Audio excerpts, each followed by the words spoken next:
নমস্কার, শুরু করছি নারদ। আপনাদের সঙ্গে রয়েছি আমি ঋষিকেশ। সামনেই বিধানসভা ভোট, এক বছরও বাকি নেই। পাখির চোখ 2026। এই আবহে ভাঙন ধরছে বিরোধী শিবিরে। উত্তর 24 পরগনার বসিরহাটে তৃণমূলে যোগ প্রায় 1000 জন বিরোধী সিপিএম বিজেপি থেকে। অপরদিকে শাসক দলেও ভাঙন ধরছে কোথাও কোথাও। এই যেমন কালীগঞ্জে, যেখানে আর কয়েকদিন পরে উপনির্বাচন, সেখানে এই উপনির্বাচনের আবহেই তৃণমূল ছেড়ে কংগ্রেসে যোগের ঘটনা ঘটেছে। ভোটের আগেই কি দল বদলের হিড়িক, সে নিয়ে প্রশ্ন উঠতে শুরু করছে। দেখুন, পাখির চোখ 2026-এর বিধানসভা ভোটের আবহাওয়ায় একের পর এক দলবদল স্থানীয় নেতা নেতৃত্বে। ভোটের আগে প্রতি বছরে দলবদলের হিড়িক দেখা যায়। এবছরও তার অন্যথা নয়। মুখ্যমন্ত্রীর আশ্বাসেই সন্তুষ্ট হচ্ছে জনগণ, তাই অন্য দল ছেড়ে তৃণমূলে আসছে, এমনটাই দাবি তৃণমূল নেতাদের। আমি সিপিএম থেকে জয়েন করেছি টিএমসিতে।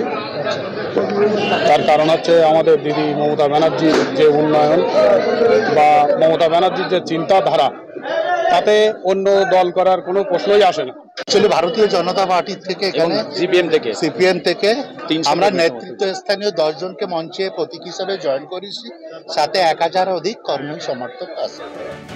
অন্যদিকে সামনে কালীগঞ্জের উপনির্বাচনের আবহাওয়ার মাঝেই তৃণমূল ছেড়ে কংগ্রেসে যোগদান।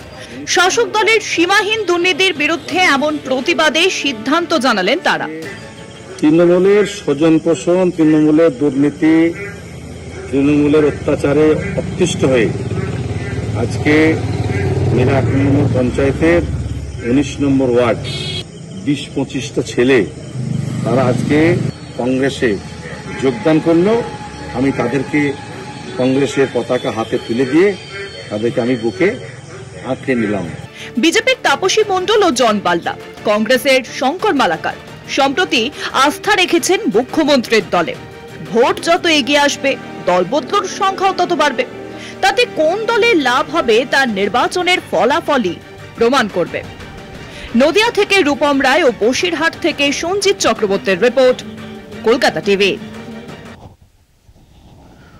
আজ এই নিয়ে আমরা কথা বলবো। দুই দিকে অর্থাৎ দুই জেলায় এই যে দল বদলের ছবি দেখা যাচ্ছে, একদিকে বিধানসভা নির্বাচন তো আসন্ন, পাশাপাশি একদিকে আরেকটি কেন্দ্রে উপনির্বাচনও আসন্ন, সেখানে দল বদল ঘটনা ঘটছে। তবে শাসক দল ছেড়ে কেউ কেউ যাচ্ছে কংগ্রেসে। আমি আমাদের সঙ্গে যারা রয়েছেন অতিথিরা, তাদের সঙ্গে আপনাদের আলাপ করিয়ে দেবো। এই মুহূর্তে আমার সঙ্গে রয়েছেন নদিয়া থেকে বিজেপি নেতা সোমনাথ কর। আপনাকে স্বাগত জানাবো সোমনাথ দা। শুরুতেই যেটা জানতে চাইবো যে এই যে কালীগঞ্জ, সেখানে বিধানসভা উপনির্বাচন, সেখানেও দলবদল হচ্ছে, তবে এই সময়ে দাঁড়িয়ে শাসক দল থেকে কেউ কেউ চলে যাচ্ছে, আপনাদের দলে নয় কংগ্রেসে যাচ্ছে। কালীগঞ্জের এই ঘটনা, এই বিষয়টাকে কিভাবে দেখছেন? মানে কোথাও গিয়ে কি মানুষ আবারও বাম কংগ্রেস, কারণ এইখানে বাম কংগ্রেসের একটা জোট, তারা প্রার্থী দিয়েছে, কংগ্রেস প্রার্থী দিয়েছে বামেদের সমর্থনে, তাহলে মানুষ আপনাদের উপরও, বিরোধী দল হিসেবে আপনাদের উপরও ভরসা কি তাহলে রাখতে পারছে না? না না, এরকম বিষয়টাই নয়। বিষয়টা হচ্ছে দেখুন, যে সমস্ত যুবকদের আপনি আজকে কংগ্রেসে যোগদান দিল, তো তারা এতদিন মনে হয়নি যে তৃণমূল দুর্নীতিগ্রস্ত দল, তাদের এতদিন মনে হয়নি যে তৃণমূলে কাটমানি খাওয়া হয়, তৃণমূলে বিভিন্ন ধরনের গোষ্ঠীবাজি আছে। তাহলে হঠাৎ করে তারা এইরকম একটা কালীগঞ্জের যে উপনির্বাচন, এই উপনির্বাচনের ঠিক মুখেই তারা এইভাবে একটা দল ছেড়ে আরেকটা দলে শুভেন্দু অধিকারী কত বছর পরে গিয়ে উপলব্ধি হয়েছিল দল বদল করলো যে? শুভেন্দু অধিকারী কত বছর তৃণমূলে ছিলেন? আপনারা যদি একটু তদন্ত করেন তাহলে আমি একেবারে আপনার দলের এই মুহূর্তে জানতে পারবেন মুখ যে তাদের এই দল, অমিত শাহ এলেও বিরোধী দলনেতাকেই যে দল বদলের পেছনে তাদের উদ্দেশ্য মূলত একটাই আছে, এখানে বিভিন্ন নেতার চাপে রাখা, শাসক দলকে প্রেসারে রাখা। এই দেখো, আমার কিছু লোকজন চলে গেল এখানে, আমাকে যদি প্রাধান্য না দাও তাহলে এইখানে আমার যদি এত % কাটমানি না আসে তাহলে আমার লোকজন চলে যাবে অমুক জায়গায়। এই যে শিবির বদলানোর খেলা, এই শিবির বদলানোর খেলাটা তৃণমূল কংগ্রেস ভালোভাবেই রপ্ত করেছে, এটা সকলেই প্রায় জানে। এই যে সব ক্ষেত্রে এই নিয়মেই হচ্ছে। আমি আবারও বলছি যে এই কিছুদিন আগে তাপসী মণ্ডল বা জন বাল্লারা তৃণমূল কংগ্রেসে যোগ দিলেন। এই দলবদল, শুনুন, সব জায়গাতেই আপনি লক্ষ্য করবেন যে এর পেছনে একটাই কাহিনী থাকে, যে যেখানে মনে হয় যে দেখুন আজকে বিরোধী দলগুলোতে যখন যোগদান করছে তার মানে হচ্ছে যে এই যে কজন যুবকরা করলো এরা তো কেউ নেতা না, ফলে কোনো না কোনো নেতার ছত্রছায়ায় এরা আছে। তাহলে কোন নেতার ছত্রছায়ায় আছে, কারা এই সমস্ত যুবকদের পাঠালো কংগ্রেসে এবং পাঠিয়ে তৃণমূল কংগ্রেসকে চাপে রাখার চেষ্টা করলো? অর্থাৎ এক ধরনের যে ব্ল্যাকমেলিং, এই ব্ল্যাকমেলিং আবার বসিরহাটে সেখানে আবার বাম কংগ্রেস বাম বিজেপি থেকে 26-এ যত ভোট বসিরহাটে আবার বাম বিজেপি থেকে যে বিভিন্ন আবার তৃণমূল কংগ্রেসে যোগ দিল লেগে থাকবে প্রায় 1000 জন কর্মী সমর্থক। মানে আপনারা তো অনেক সময়ই বলে থাকেন যে নেতা চলে গেলে অসুবিধে নেই, কারণ কর্মীরা আমাদের সঙ্গে রয়েছে। আপনাদের দলের ক্ষেত্রেও আমরা যখন দেখছি যে বহু নেতা চলে যাচ্ছেন, শিবির বদল করছেন। শুধু এই আমার প্রশ্নটা শুনুন সোমনাথ দা, প্লিজ। সোমনাথ দা, আপনি বলার সময় পাচ্ছেন, এখনো তৃণমূলের প্রতিনিধির সঙ্গে আমরা যোগাযোগ করে উঠতে পারিনি, কোথাও একটু যান্ত্রিক গোলযোগের জন্য। আপনি সময় পাচ্ছেন ফলত। আমার প্রশ্ন যেটা, যে আপনারা তো অনেক সময় বলে থাকেন যে নেতা যেতে পারে কিন্তু কর্মীরাই দলের সম্পদ, দলের আসল কাণ্ডারি তারা তো যাননি। কিন্তু এক্ষেত্রে দেখা যাচ্ছে দু ক্ষেত্রেই, আমি যদি বসিরহাটে দেখি সেখানেও প্রায় 1000 জনের উপরে কর্মী সমর্থক সিপিএম এবং বিজেপি ছেড়ে শাসক দলে নাম লিখিয়েছে। আবার এক্ষেত্রেও কালীগঞ্জের ক্ষেত্রেও শাসক দল ছেড়ে তারা কংগ্রেসে চলে গেল, বিজেপিতে গেল না কর্মীরা। তাহলে কি কোথাও গিয়ে এবার কর্মীরাও দল ত্যাগ করছে এবং সেটা নেতা কোন দলে রয়েছে কি না রয়েছে সেটা তারা গ্রাহ্য করছে না? এটা কি ভাবনার বিষয় নয় দলগুলোর? না বলবো একটু? হ্যাঁ প্লিজ ক্যারি অন। বলছি বিষয়টা দেখবেন যে আপনি বসিরহাটের কথা বলছেন বা কালীগঞ্জের কথা বলছেন, যারা যাচ্ছে শিবির বদল হচ্ছে, এই শিবির বদলের দেখবেন যে ম্যাক্সিমামটাই সমস্ত সংখ্যালঘু সম্প্রদায়ের মানুষজন আছে। ফলে কেন বিজেপিতে আসছে না, এই প্রশ্ন যদি আপনি রাখেন যে কেন বিজেপিতে আসছে না, ফলে আপনারা জানেন খুব ভালো করে যে একটি নির্দিষ্ট রাজনৈতিক এজেন্ডায় ভারতীয় জনতা পার্টি চলছে। এখন সেই রাজনৈতিক এজেন্ডার সঙ্গে এই সংখ্যালঘু সম্প্রদায়ের মানুষজন মনে করছে যে তাদের এজেন্ডা মিল খাচ্ছে না। পরিষ্কার তাদের তাহলে বিকল্প পথ হিসাবে তারা বাম কংগ্রেস জোটকেই বেছে নিচ্ছে, এটা স্বাভাবিকভাবে। আজকে কালীগঞ্জ উপনির্বাচনে কালীগঞ্জে যে আজকে যারা শিবির বদল করলো তাদের বেশিরভাগই সংখ্যালঘু, প্রায় সকলেই সংখ্যালঘু সম্প্রদায়ের মানুষজন আছেন। আপনি যে 1000 জনের কথা বলছেন আজকে বসিরহাট এলাকায়, সেখানেও আপনি একটু লক্ষ্য করে দেখবেন যে 90 থেকে 95% মানুষজন সমস্ত সংখ্যালঘু সম্প্রদায়ের মানুষজন আছে। সংখ্যালঘু সম্প্রদায়ের মানুষজন যখন তারা এতদিন ধরে তারা যখন এই তৃণমূল কংগ্রেসে ছিল, ফলে তৃণমূল কংগ্রেসকে আস্তে আস্তে তার রূপ দেখা যাচ্ছে। বসিরহাটে যেটা হলো সোমনাথ দা, সেখানে আপনাদের দল বিজেপি ছেড়ে এবং সিপিএম ছেড়ে তারা আজকে তৃণমূল কংগ্রেসে যোগ দিয়েছে। বসিরহাটের কথাটা বলছি। আপনি কালীগঞ্জের কথাটা যেটা বলছেন সেটা হয়তো আপনার ব্যাখ্যা অনুযায়ী টু সাম এক্সটেন্ট ঠিক হলেও হতে পারে আপনার ব্যাখ্যা, কিন্তু আমি বলছি বসিরহাটে সেখানে তো বিজেপির লোকজন ছেড়ে চলে যাচ্ছে শাসক দলে। ভাই কিছুদিন আগে আমরা দেখলাম যে আমাদের কাছে জন বাল্লা তো সংখ্যালঘু নন, জন বাল্লা তিনি তৃণমূল কংগ্রেসে যোগ দিলেন। জন বাল্লা শঙ্কর মালাকার কংগ্রেস ছেড়ে তৃণমূল কংগ্রেসে যোগ দিলেন। 26-এর নির্বাচনের আগে এইগুলো তো একটা মুভমেন্ট হচ্ছে, এই দল বদল হচ্ছে, ম্যাক্সিমামই কিন্তু শাসক দলে নাম ভেরাচ্ছে। তার মানে কি কোথাও গিয়ে বিরোধী দল হিসেবে আপনাদের গ্রহণযোগ্যতা কমছে?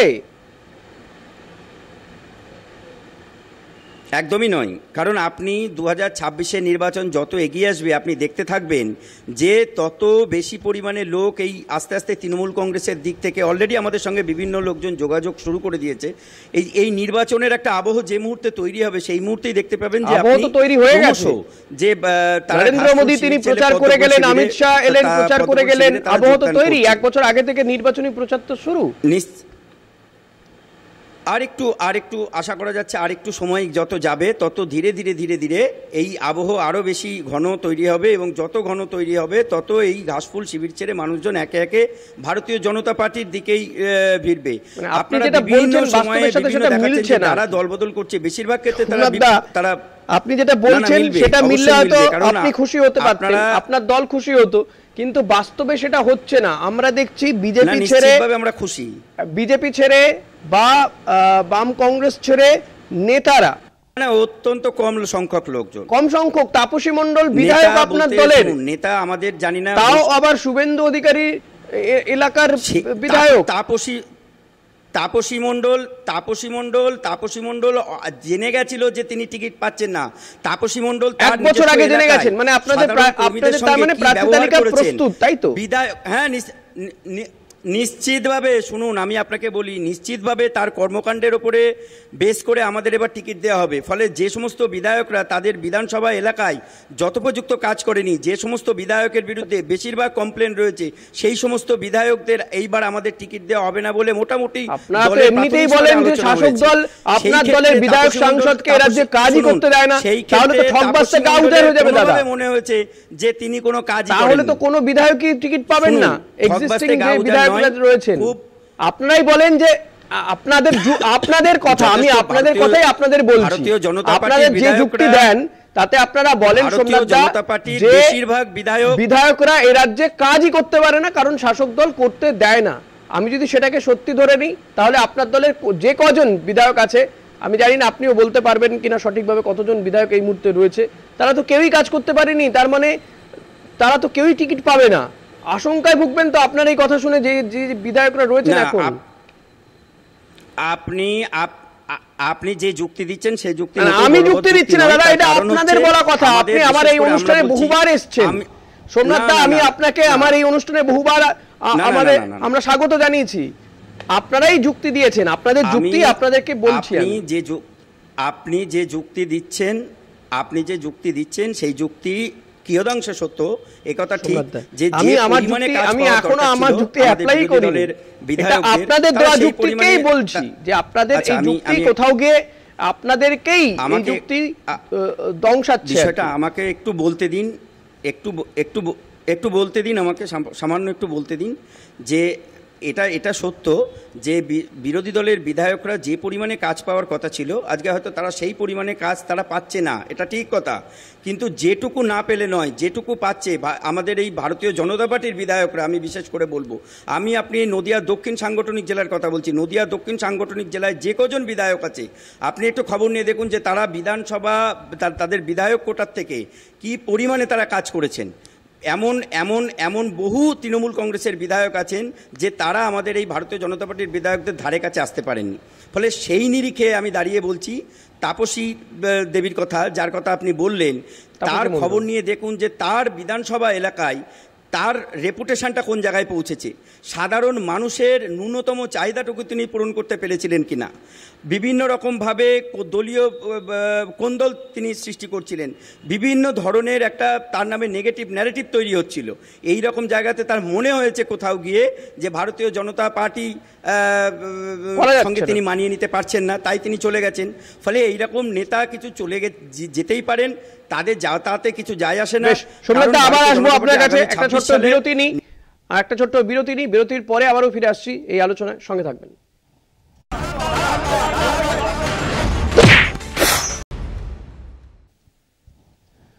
ফিরে এলাম বিরতির পর, দেখছেন নারদ, আপনাদের সঙ্গে রয়েছে আমি ঋষিকেশ। আজ আমরা আলোচনা করছি এই যে বসিরহাটে আমরা দেখলাম আজকে প্রায় 1000-এরও উপরে বাম এবং বিজেপি কর্মী সমর্থক তারা আজকে তৃণমূল কংগ্রেসে যোগদান করেছে। পাশাপাশি আর কিছুদিন পরে যে কালীগঞ্জে উপনির্বাচন রয়েছে সেখানকার শাসক দলের বেশ কিছু কর্মী সমর্থক তারা আবার জয়েন করেছেন কংগ্রেসের উপর তারা আস্থা রেখেছেন। এটা নিঃসন্দেহে কংগ্রেসের বোধহয় কিছুটা মোটিভেশন বাড়াবে আগামী দিনে রাজ্যে বাম কংগ্রেসের যা অবস্থা। আজকে আমরা এই নিয়ে আলোচনা করছি। আমাদের সঙ্গে এখনো পর্যন্ত তৃণমূলের কোনো প্রতিনিধিকে আমরা পাইনি, তবে আমাদের সঙ্গে নদিয়া থেকে রয়েছেন সোমনাথ কর, বিজেপি নেতা। সোমনাথ দা, আপনি যে কথাটা বলছেন বা যে প্রশ্ন আমি রাখছি, আপনিও যে কথাটা বলছেন তাতে বোঝা যাচ্ছে যে যত এই বিধানসভা নির্বাচন 2026-এ বিধানসভা নির্বাচন এগিয়ে আসবে ততই দলবদলুর সংখ্যাটা বাড়বে। সোমনাথ দা থাকুন আমার সঙ্গে, আমরা এই মুহূর্তে বসিরহাট থেকে তৃণমূল নেতা অভিষেক মজুমদারকে পেয়েছি আমাদের সঙ্গে। অভিষেক, স্বাগত জানাবো আপনাকে আমাদের এই অনুষ্ঠানে। আমি সোমনাথ দা আসছি আপনার কাছে, তার আগে অভিষেকের দিকে যাব। অভিষেক, যেটা জানতে চাইবো আপনার কাছ থেকে, এই যে আমরা দেখলাম বসিরহাটে 1000 জনেরও বেশি কর্মী সমর্থক বাম, সিপিএম এবং বিজেপি ছেড়ে আপনাদের দলে যোগ দিল। অপরদিকে কালীগঞ্জে সেখানে তৃণমূল ছেড়ে বেশ কিছু কর্মী সমর্থক কংগ্রেসে যোগ দিল। কি মনে হয়, কোথাও গিয়ে কি আপনাদের দিকে কোথাও ভরসা রাখছে, আবার কোথাও আপনাদের দিকে ভরসা রাখতে পারছে না মানুষজন? একটা মিশ্র ছবি। দেখুন, প্রথমেই ধন্যবাদ জানাই আমি চ্যানেলের সকলকে এবং পাশাপাশি বিভিন্ন রাজনৈতিক দলের থেকে যারা এখানে উপস্থিত আছে তাদের সকলকে আমি ধন্যবাদ জানাই। দেখুন, আপনারা গতকাল দেখেছেন যে আমাদের বসিরহাট জেলায় আমার হিঙ্গলগঞ্জ বিধানসভা হাসনাবাদ ব্লকে প্রায় 1000টা অধিক কর্মী সমর্থক যারা বিভিন্ন রাজনৈতিক দল মূলত বিজেপি সিপিএম ছেড়ে আমাদের দলে জয়েন করেছে। কারণ তারা তাদের যে ভুল পথে চলছিল এবং তারা যে ভুল পথে পরিচালিত হচ্ছিল সেটি বুঝতে পেরেছে, এর তাদের ভুলকে শুধরে নিয়ে আমাদের দলে যোগদান করেছে। কারণ তারা, আপনারা জানেন যে বসিরহাট জেলা বরাবরই তৃণমূল কংগ্রেসের শক্ত ঘাঁটি। কারণ কয়েকদিন আগে ঘটে যাওয়া লোকসভা নির্বাচনে যখন গোটা রাজ্য তথাপি পশ্চিমবঙ্গের গণ্ডি ছাড়িয়ে দেশের বাজারেও সন্দেশখালীকে নিয়ে বিজেপি খবর করতে চেয়েছিল, তার পরবর্তীতে আমরা দেখলাম যে আমাদের তৎকালীন যিনি সাংসদ প্রার্থী ছিলেন, আমাদের প্রয়াত সাংসদ হাজী নুরুল ইসলাম সব থেকে তৃতীয় হায়েস্ট ভোটে জয়লাভ করেছিল বসিরহাট লোকসভা থেকে। তারপরে বসিরহাট জেলার মানুষ তৃণমূলের সঙ্গেই বরাবর ছিল। কিছু লোকজন যাদেরকে ভুল বুঝিয়ে মমতা বন্দ্যোপাধ্যায়কে নিয়ে আমাদের দল নিয়ে বিভিন্ন ভুলভাল বুঝিয়ে তাদেরকে দূরে করে রেখেছিল, তারা আস্তে আস্তে ক্রমশ তাদের ভুল বুঝতে পারছে এবং মূল স্রোতে তারা মিশে যাওয়ার চেষ্টা করছে। বেশ, তাহলে এই যে কালীগঞ্জ যেখানে আর কয়েকদিন পরে উপনির্বাচন, সেখানে তৃণমূল ছেড়ে লোকজন কংগ্রেসে চলে গেল কেন? কিছু সংখ্যক লোক কর্মী না, দেখুন, তৃণমূল ছেড়ে কংগ্রেসে চলে গেল কিছু সংখ্যক মানুষ, আপনি বলতে পারেন। এবং তারা তাদের মনোভাব কিভাবে ভেবেছে, কারণ আপনি রেজাল্টের পরে আপনি দেখবেন সেখানে রেজাল্টে মানুষের সবচেয়ে বেশি সংখ্যক মানুষের দায় নিয়ে তৃণমূল কংগ্রেস সেখানে ক্ষমতায় এসেছে। তাহলে জনগণ শেষ কথা বলে তার ইভিএম এর মাধ্যমে, ভোটদানের মাধ্যমে। তাহলে কত সংখ্যক মানুষ আমাদের দল ছেড়ে অন্য দলে গিয়েছে, তার কি কোনো এফেক্ট আদৌ আছে কিনা, সেটি আপনি এই নির্বাচনের ফলাফলের দিন আপনি বুঝতে পারবেন। বেশ, সোমনাথ দা, এই বিষয়টাকে কি বলবেন, যেটা অভিষেক যে কথাটা বলছে? আমি জানি না উনি কোন সোর্স থেকে বললেন, তবে এটুকু বলতে পারি যে বাংলার মানুষ সীমাহীন দুর্নীতি, শিক্ষা দুর্নীতি, এসএসসি স্ক্যাম থেকে শুরু করে বালি কয়লা চুরি থেকে শুরু করে বিভিন্ন ঘর বাড়ি নিয়ে এবং 100 দিনের কাজ নিয়ে যে স্ক্যাম বাংলার মানুষ দেখল, সেই বাংলার মানুষের মনে ইতিহাস হয়ে থাকলো আজকে পশ্চিমবঙ্গ সরকারের এই স্ক্যাম। এই পশ্চিমবঙ্গ সরকার, তৃণমূল কংগ্রেস পরিচালিত যে পশ্চিমবঙ্গ সরকারের যে সীমাহীন দুর্নীতি, এই সীমাহীন দুর্নীতি দেখে কারা এই দলে যোগদান করছে আমি বলতে পারবো না, তবে এটুকু নিশ্চিত করে বলতে পারি যে যারা সোমনাথ দা আপনারা দুর্নীতি বলছেন, দেখেও অভিযোগ হচ্ছে, কিন্তু একজনকেও দোষী প্রমাণিত করতে পারলো না কেন কেন্দ্রীয় তদন্তকারী সংস্থা? মানুষ তো এটাও জানতে চাইছে দাদা। না না, নিশ্চিতভাবে একজনকে এতগুলো বছর হয়ে গেল, মানুষ কি জানতে চাইছে, মানুষ দেখতে পাচ্ছে কিভাবে মানুষ দেখতে পাচ্ছে যে কারা জেলের মধ্যে এখনো পর্যন্ত বসে আছে, কারা জেল থেকে ছাড়া পেয়েছে, এগুলো সব মানুষজন দেখেছে। ফলে একটা নির্দিষ্টভাবে তদন্ত চলছে, সেখানে একটা বিচার কার্য চলছে, সেই বিচার কার্য নিয়ে আমি কোনো কিছু এই বিষয় নিয়ে বলবো না এই মুহূর্তে, এটা বলা উচিত নয়। কিন্তু আমি যেটুকু বলতে পারি যে এই ধরনের ভয়ঙ্কর দুর্নীতি দেখেও আজকে যারা ঘাসফুল শিবিরে জয়েন করছেন তারা নিশ্চিতভাবে কোনো রাজনৈতিক কোনো উদ্দেশ্য, রাজনৈতিক কোনো স্বার্থ দেখেই তারা জয়েন করছেন। কথা সোমনাথ দা বলছেন যে যারা আপনাদের দলে জয়েন করছেন নিশ্চয়ই রাজনৈতিক কোনো উদ্দেশ্য নিয়ে, তাদের উচ্চাকাঙ্ক্ষা নিয়ে তারা জয়েন করছেন, তৃণমূল কংগ্রেসে যাচ্ছেন। আবার উল্টো দিক থেকে বললে বোঝা যায় যে তাদের হয়তো রাজনৈতিক বোধ এভাবে নেই, কারণ তারা বুঝতে পারছেন না যে তৃণমূল কংগ্রেসটা আগামী দিনে থাকবে কিনা, তার কোনো ভবিষ্যৎ আছে কিনা। তাই তো সোমনাথ দা? নিশ্চিতভাবেই তাই অভিষেক, নিশ্চিতভাবেই আমাদের এইটুকু বলছি। সোমনাথ দা আপনার কথাটা বুঝতে, আমি অভিষেকের কাছ থেকে একটু উত্তর নিই। আমি শুনলাম আমার যিনি আরেকজন বক্তব্য দিচ্ছেন তার কথা আমি বলি। দেখুন, মানুষ শেষ কথা বলে, কি আপনি কি আপনার কি বললেন, কি দোষ হয়েছে, কি ভুল হয়েছে, কি স্ক্যাম হয়েছে। দেখুন, আর আমি যতটুকু মনে করি একটি নেতৃত্ব, একটি নেতা, তিনি দল সম্পর্কে যতটা না মানে জ্ঞান থাকে, কিন্তু একটা সাধারণ কর্মী, সাধারণ জনগণের প্রত্যেকটি রাজনৈতিক দল সম্পর্কে তাদের কিন্তু ধারণাটা সুস্পষ্ট থাকে। এবং আপনি আজকের ডেটের এই সন্ধ্যাকালীন যে আলাপ আলোচনা, এটাকে আপনি রেকর্ড করে রাখতে পারেন। চতুর্থবারের জন্য মমতা বন্দ্যোপাধ্যায়ের সরকার আগামী বিধানসভা নির্বাচিত গঠিত হবে, এটি শুধুমাত্র সময়ের অপেক্ষা। দেখুন, বিজেপি সরকারকে ভোট দিয়ে যে মানুষ ভুল করেছিল তার প্রমাণ কিন্তু আমরা কতদিনে পেয়েছি। কারণ 2019 সালে যখন লোকসভা নির্বাচন হয়েছিল, বাংলার মানুষ আপনারা দেখেছেন দুহাত ভরে তৃণমূলের কিছু ভুলকে সামনে রেখে হয়তো বিজেপিকে ভোট দিয়েছিল। তার পরবর্তী ক্ষেত্রে আমরা কি দেখলাম যে 2021 সালে যখন আমার বিধানসভা আপনাদের দলের ভিতরে এত দুর্নীতির অভিযোগ, শিক্ষা থেকে আরো যে যে অভিযোগগুলো রয়েছে দুর্নীতি ক্ষেত্রে, সেগুলো কোথাও গিয়ে মানুষের মনে কোনো দাগ কাটছে না? বিরোধী দল এত অভিযোগ করছে, আপনাদের দলে কেউ কেউ গ্রেপ্তার হয়েছেন।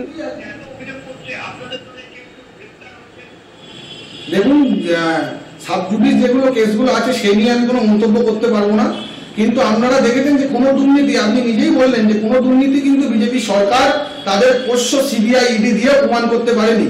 এবং তৃণমূল সরকার কোনো দুর্নীতির সাথে যে আপোষ করে না, মমতা বন্দ্যোপাধ্যায় সরকার যে কোনো দুর্নীতির সাথে আপোষ করে না, তা কিন্তু আমরা দেখেছি।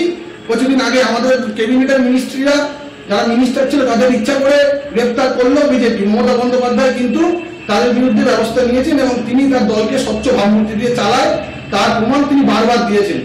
এবং তিনি যে পরিমাণ মানুষের সুখ দুঃখের সাথে থাকেন এবং দরকারে মানুষের সাথে থাকেন। দেখুন, সন্দেশখালী ওই প্রান্তে গিয়ে কানমারি বাজারের কোনো মানুষের কাছে এটি মানে রাখে না যে বিজেপির নেতা বা সিপিএম এর নেতা কি বললো, তার কাছে মানে রাখে লক্ষ্মীর ভান্ডারের ওই 1000 টাকাটা, তার কাছে মানে রাখে স্বাস্থ্যসাথীর ওই কার্ডটা, যেটা দিয়ে তার পরিবারের লোকের বড় বড় কলকাতার হসপিটাল নার্সিংহোমে চিকিৎসা হয়।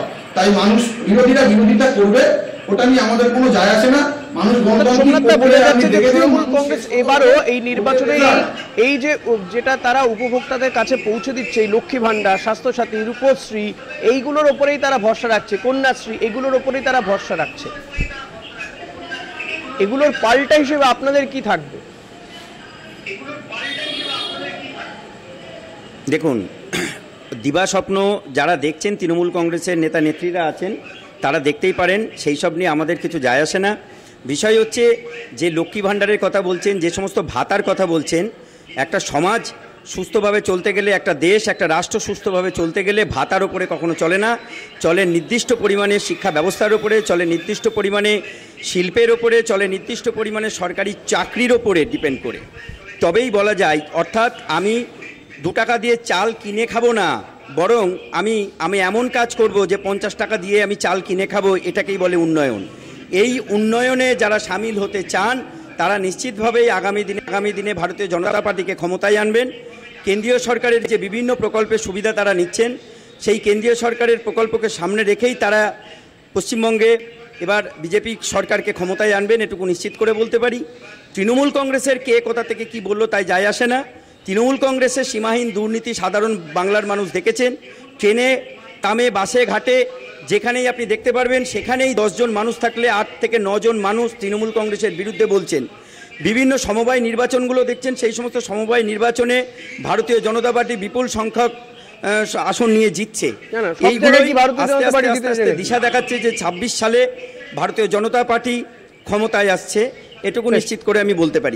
অভিষেক কি বলবেন? সবথেকে বড় কথা যে বাংলার মানুষ আজকে যেভাবে রাস্তায়, বাংলার শিক্ষকরা যেভাবে আজকে রাস্তায় শুয়ে আছে, আজকে যেভাবে সাধারণ স্কুলগুলোকে আজকে বন্ধ করে রাখা হয়েছে টিচারের অভাবে, সেগুলো বাংলার মানুষ দেখছে যে শিক্ষাই হচ্ছে একটা জাতির মেরুদণ্ড। সেই শিক্ষা ব্যবস্থা, সেই মেরুদণ্ডটাকে ভেঙে দেওয়ার কাজ তিনি পাবেন নিশ্চিতভাবে। দেখুন, ব্যাপারটা হলো যে যিনি বক্তব্য রাখছেন, তিনি যে সমবায় নির্বাচনের কথা বললো, তিনি কোন জায়গা থেকে তথ্য সংগ্রহ করে বলছেন এটি আমি জানি না, কিন্তু সমবায় নির্বাচনে তাদের যে বিরোধী দলনেতা, মানে তৃণমূল থেকে দলবদ্ধ হয়ে, তৃণমূল থেকে বিতাড়িত হয়ে যারা বিজেপিতে গিয়ে যিনি দলের মানে বিধানসভার মুখ হয়েছে, বিরোধী দলনেতা হয়েছে, তার এলাকার যে সমবায় নির্বাচন, তাতে কতগুলো বিজেপি খেয়েছে তৃণমূলের কাছে, দয়া করে প্রশ্ন করবেন বক্তার কাছে। কারণ একজন রাজনৈতিক কর্মী খবর বেশি রাখে না, সাধারণ মানুষ রাজনীতির খবর বেশি রাখে, একথা যিনি বলতে পারেন। সাধারণ মানুষরাই রাজনীতি নিয়ে আলোচনা করে, কারণ যারা আমরা যা দল করি তারা আমরা নিজেদের দল নিয়ে আলোচনা করি, আর যারা সাধারণ মানুষ থাকে তারা সব দলের ঠিক ভুল, মানে আপনি একজন রাজনৈতিক কর্মী হিসাবে রাজনীতির খবর বেশি রাখেন না, আপনার এলাকার সাধারণ মানুষ রাজনীতির খবর রাখে, তাই তো? অদ্ভুত যুক্তি দিলেন আপনি। আপনার কাছে এই প্রথম আমি রাজনৈতিক জ্ঞান শিখলাম, ধন্যবাদ আপনাকে। বিষয় হচ্ছে সেটা নয়, সাধারণ মানুষকে আপনারা ভুল বোঝাচ্ছেন। সাধারণ মানুষ, গরিব মানুষকে ঘর দেওয়ার লোভ দেখিয়ে, গরিব মানুষকে কাজ দেওয়ার লোভ দেখিয়ে আপনারা মিছিলে নিয়ে যান।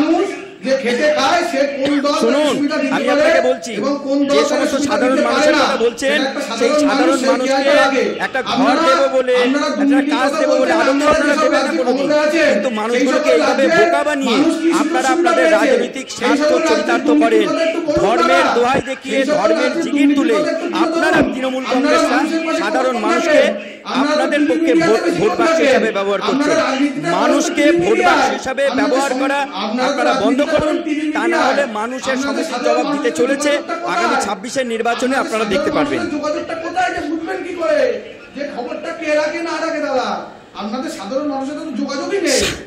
সাধারণ মানুষের সঙ্গে যোগাযোগ কাদের আছে সাধারণ মানুষ সেটা জানে।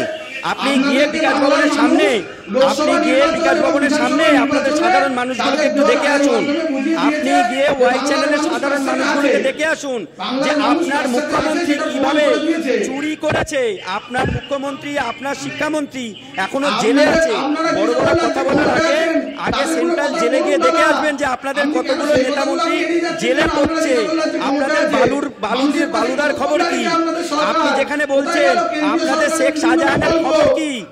আপনি কথা বলছেন এরপরে আপনাদের তৃণমূলের সমস্ত নেতারা জেলের মধ্যে পড়ছে, আপনারা কথা বলছেন কিভাবে?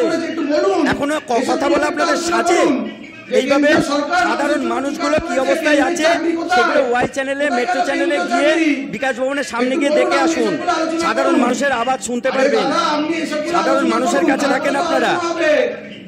একটা মুসলিম ভোটকে আপনারা ভোট বাক্স হিসাবে ব্যবহার করছেন, আপনারা ভোট ব্যাংক হিসাবে ব্যবহার করছেন, ধর্মের জিগির তুলে। আপনাদের লজ্জা হওয়া উচিত, আপনাদের লজ্জা হওয়া উচিত যে এইরকম ভাবে একটা সম্প্রদায়কে আপনারা ভোট বাক্সে ব্যবহার করছেন ধর্মের জিগির তুলে। লজ্জা লাগা উচিত আপনাদের। বিজেপি যে বাংলা বিরোধী দল, সেটি কি বক্তা আরেকবার তার বক্তব্যের মধ্যে দিয়ে বুঝিয়ে দিল যে বিজেপি বাংলা বিরোধী দল। কারণ আমি যখন বাংলার সাধারণ মানুষ বেশি খবরটাকে বললাম, তখন তিনি যে বাংলা বিরোধী বা আপনাদের দলের সাংসদ সংখ্যা বাংলার বাইরে কতজন আছে?